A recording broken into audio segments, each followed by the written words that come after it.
Hey everybody, welcome back to the PD Res channel. Today we're going to take a look at the A-Fixed Cup car around Circuit of the Americas. This is the most in-depth track guide that I've ever attempted to make, both in learning the track and making some of the assets for the guide. So I hope you all enjoy it. It took me a while to put it together. That's why it's a tad bit late, but I hope you find it helpful. So to get right into it, brake bias and steering ratio for this week. Steering ratio 10 to 1 to 14 to 1, kind of whichever you prefer. 14 to 1 will mean you need quicker hands to get in the corner, but it might be easier to kind of control the oversteer on the way out. 10 to 1 might be the opposite. A brake bias of about 61 is pretty helpful. It lets you dive deeper into the corner and it makes it harder to lock up the front tires so you can kind of save those a little bit. But you will have to worry about saving your rear tires with your throttle pedal instead. Today's guide is in a little bit different format and order than what we've been doing in the past, so let me know what you think of this new format and if you like it or not. So without wasting any more time, we'll go ahead and get into the lap and we'll talk over it this time. Alright, so doing the best we can to try to get a good run out of turn 20. Putting the power down, the car is going to feel super light in the back, so you might have to short shift or just be a little bit lighter on the throttle. Coming down in here to start turn 1, you're going to go up the hill just past this pit wall is your braking zone. And I overshot it a little bit on this lap, but that's okay. Drive it down in, get back to the power, and you might short shift into second here to keep the car under you. Hook up nicely with this curb through turn 2. Don't go all the way over because you want to set yourself up for turns 3. This whole section is really important. You want to meet up with these yellow, NASCAR calls them turtles. That's essentially where the apex is going to be in the corner. And then coming through turn 6, you want to stay to the right-hand side as well to set yourself up nicely for turn 7 and 8. This is another one where you give up a little bit on your exit to prepare for the entry of the next corner, because the entry is more important, or the exit's more important than your entry. Coming down into turn 10, there's a bit of a bump. You might have to lift to keep the car planted. Just getting your braking zone down into first, meet up with the apex of turn 11, and now you can drive it out of this corner pretty aggressive. Once again, you're going to have to be careful about lighting the rear tires up, but you can take a little bit of a break here. I like to stay in third gear for this corner. I find that I can brake a little better in third than I can in fourth. So on the brakes, nice and heavy, down into first gear. We're going to link up here with the turn 12 apex. Just about going to the other side. You can choose to stay in first or second here, but this corner is slower than you think it probably is. But you want to turn in and then get a nice straight run through this section and actually drive straight while you're braking and then turn in really late. On your exit here, going into turn 17, got a little bit loose, but managed to keep the car under us. I really like this section of corners, and I can't wait to talk about it in a little bit. But you do want to hook up with that final last curb. Now coming through turn 19, it's a little bit downhill, so it might catch you out if you're still braking too deep into the corner. And then into turn 20, it's a little bit uphill, and then flattens out kind of briefly after. So getting back to the power might be just a little bit difficult. So I did make a couple mistakes that lap and did manage to set like a mid 215. There's quite a bit of time to be found with just smoother driving, so that's going to be everybody's kind of arch nemesis. Now, here for the fun part. If you're still here in the video, then here's where we get into the kind of more in-depth about the actual track and the driving now. So turn 1 is a heavy braking zone, but it is uphill. So you can actually brake a hair later than you normally can, like say if it was flat. But you do have to be aware at the very top where you enter turn 1, it flattens back out before it starts going downhill. So you don't want to be braking as you crest over into turn 1. You want to be off of the brakes so that you have all your front tire grip available to help you turn into the corner and meet up with the apex so you can head downhill into turn 2. As you're going down into turn 2, you will go down a hill, and it's okay to short shift into second gear. That way you don't light the rear tires up, because as the car is diving down that hill, it gets really light and it's very easy to just roast those rear tires off. So I like to shift into second. That keeps the car under me, and I can go ahead and meet up nicely with that curbing at turn 2 so that I can stay to the right part of the track and set myself up nicely for turn 3. Before we show the overhead shot of this corner, also would just like to point out that if you're too far to the left into turn one, it's going to make that corner that much tighter. Your whole entire goal, especially with turn one, is that you want to make the radius of the corner as long as possible to carry the most momentum around it. So that's why you want to stay over to the right side of the track before you start your corner entry. And here's what that looks like. You can really see how kind of oddly shaped this corner is, but you can see how much you can increase the corner radius by sticking to the right side of the circuit. And then for this corner, we don't go all the way over to the left. You enter turn two about in the middle and stay roughly in the middle to set yourself up nicely for turn three. Turn three is a very important corner because it's going to influence turns four, five, and six mostly. So you can look at it as one big complex of corners. However you enter turn three is going to dictate how you get through the rest of this little section of track here. And it's best to make this section as straight as possible. And thankfully, on the corner or sides of the track, there are those little yellow turtles that we talked about earlier, and they tell you roughly where your quote unquote clipping point should be. You want to almost meet right up with it, and if you do, then that's going to tell you that you've straightened out that corner or that section of track about as much as you can. And then turn six is going to be another one of those corners where you want to give up a little bit on your corner entry so that you can really focus on your exit. Because turns six, seven, and eight can kind of all be viewed as one complex of corners as well. If you're too far to the right of the circuit as you try to enter turn seven, you're going to have to slow down so much.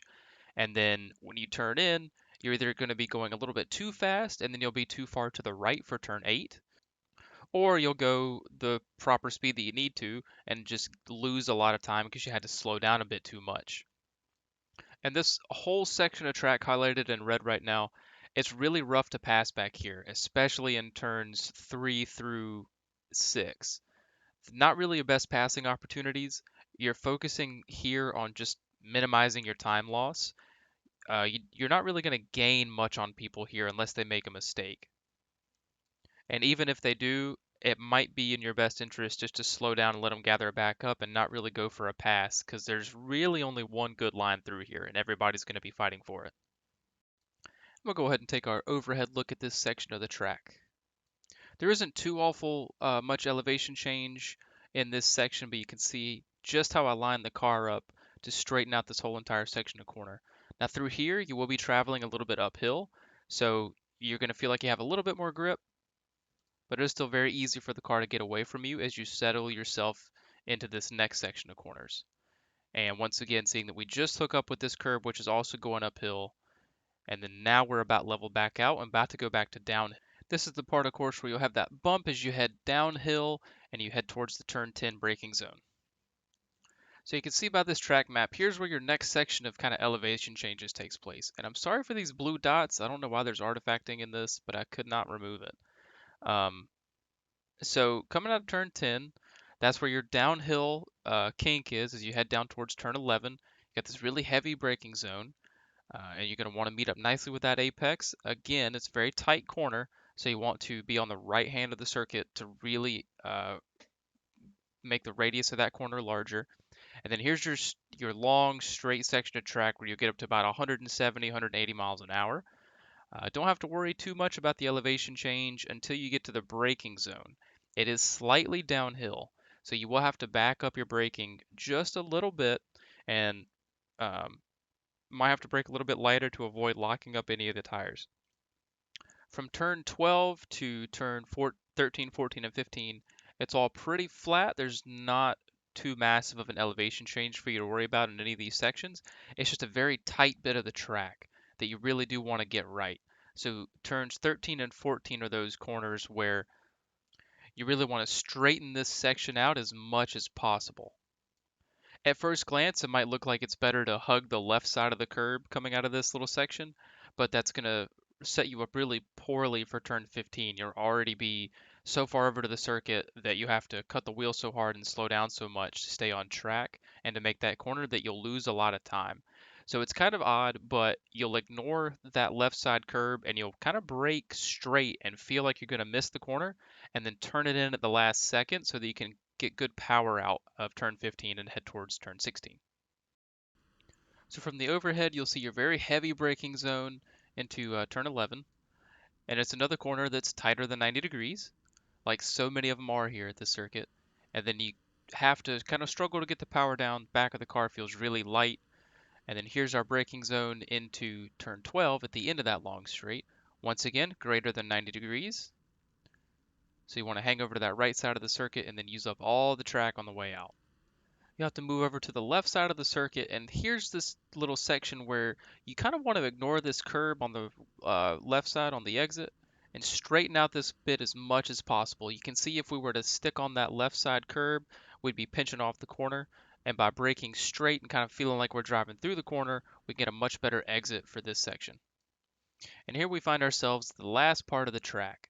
So this final complex is part uphill, but mostly downhill. So you've got your nice run out of turn 15, and in turn 16, 17, and 18, it's almost like a triple apex corner. Initially, you would think that it makes sense to stay over to the right-hand side and kind of hit all the curbs. However, I think there's another way to look at this corner. So the Nürburgring has a set of corners that are called miss, hit, miss. And what that's telling you is that you miss the first curb, link up with the second curb, and miss the third curb. I think this one can be the opposite. So if you hit all the curbs, it's basically a three apex corner. But I think it's almost the opposite of the Nürburgring corner. So I think that you want to hit the first curb, let the car track out a little bit and miss the second curb, and then turn the car back in to link up with that third curb. And the reason why I think this is because if you look at this map with the elevation here, you can see that right around turn 17, we transition from going uphill to downhill. So I think if you really hook with that right side curb, then as the car transition and falls away just a little bit, you're going to have less grip, and it might make it difficult to keep a good line as you exit turn 18. So by tracking out a little bit from that second curb and then turning the car in late, you've basically got all of your turning done by the time the track starts to drop away from you. And then keeping that kind of line should set you up pretty nicely for turn 19 because you stayed to the right side of the track as you exited turn 18, so you don't have to really fight the car back over before you need to take a sharp left downhill to turn 19. And then because turn 19 is a bit of a downhill braking zone again, you need to be careful about losing the rear of the car or even the nose of the car. It's pretty easy to lock either side up, and then it just kind of wants to slide on through the corner straight. And then turn 20 is not too bad because it's a bit of an uphill braking zone and acceleration zone till it kind of flattens back out on the straightaway. So we'll go ahead and take a look at the overhead view of this little section of corners here. So I got a little bit too loose coming through here, so not a really a great demonstration, but you can make it work, and this is why I say sometimes hitting all three curbs can work, but not maybe not always. It might not be ideal. And again, I'm not a road course racer, so I might be wrong.